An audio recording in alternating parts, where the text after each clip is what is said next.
Passengers boarded an expedition cruise expecting one of the most remote journeys on Earth. Then people started getting sick. Severe breathing problems appeared. 3 people died, and suddenly health agencies across multiple countries were tracking passengers, evacuating travelers, and monitoring possible hantavirus exposure. But here's the part that matters most. This is serious. It is not something to ignore. Health officials are not calling it the next pandemic. So what really happened on the MV Hondius?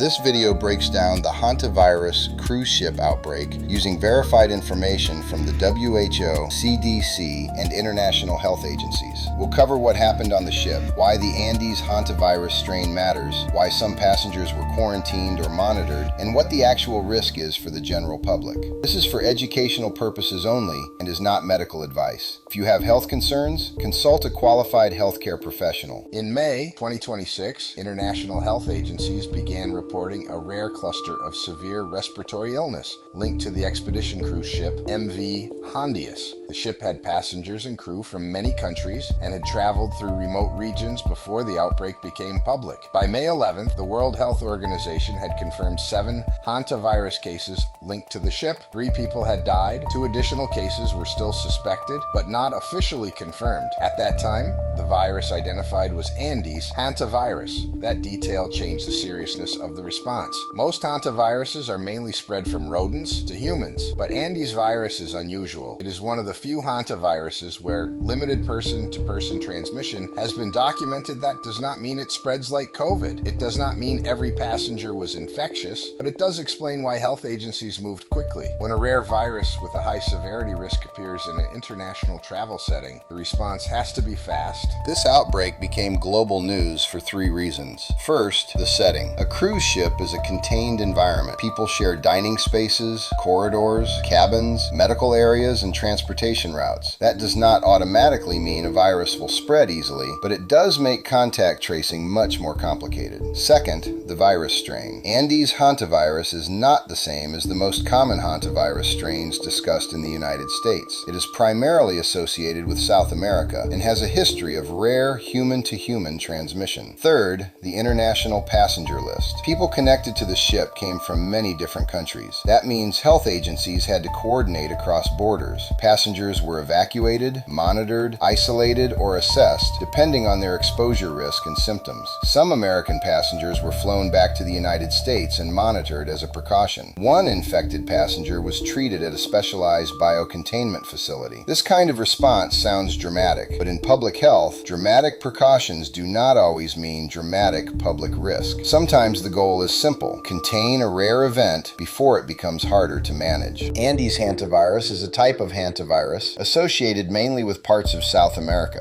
Like other hantaviruses, it is linked to rodents. Humans can become infected when they inhale tiny particles from infected rodent urine, droppings, or saliva. This can happen in dusty enclosed spaces, cabins, storage areas, rural buildings, or other places with rodent contamination. But Andes virus is different from many other hantaviruses because rare person-to-person spread has been documented. That usually requires close or prolonged exposure. This is why passengers and contacts were not simply allowed to continue normal travel without monitoring. Health officials needed to answer several questions. Who was exposed? Who developed symptoms? Who shared close contact with confirmed cases? Who needed testing? And who needed quarantine or medical observation? That process is not panic, it is outbreak control. Hantavirus can be dangerous because early symptoms may not look unusual. At first, infection can resemble many other illnesses. People may develop fever, muscle aches, fatigue, headache, nausea, or abdominal discomfort. But in severe cases, the illness can progress into serious respiratory disease. Fluid can build up in the lungs, breathing can become difficult, oxygen levels can drop, and patients may need intensive hospital care. This is why health officials take confirmed hantavirus cases seriously, even when the number of cases is small. A small outbreak can still be medically severe. That is the balance viewers need to understand. Low public risk does not mean harmless, and serious disease does not automatically mean widespread danger. Both can be true at the same time. So, should people in the United States or Europe be worried?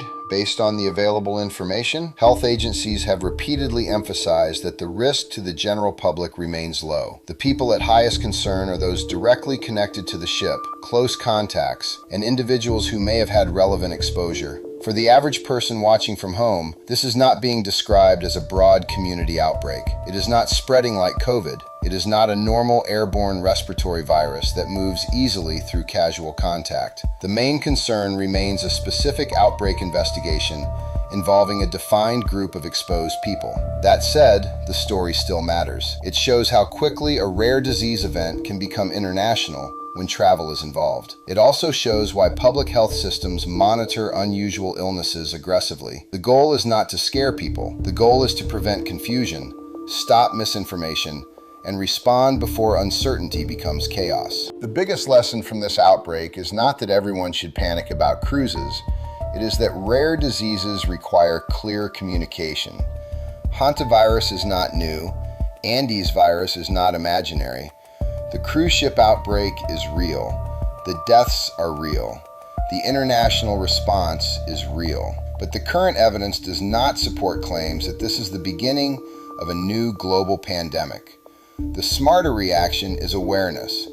Understand how hantavirus spreads. Know that rodent exposure is the main risk for most hantavirus infections. Recognize that severe breathing symptoms after possible exposure should be taken seriously, and rely on verified health agencies instead of viral posts designed to create fear. Fear spreads faster than viruses online. Facts have to move faster. Let me know in the comments, should we cover how hantavirus spreads from rodents, the full history of Andes virus outbreaks, or what actually happens inside the lungs during severe infection?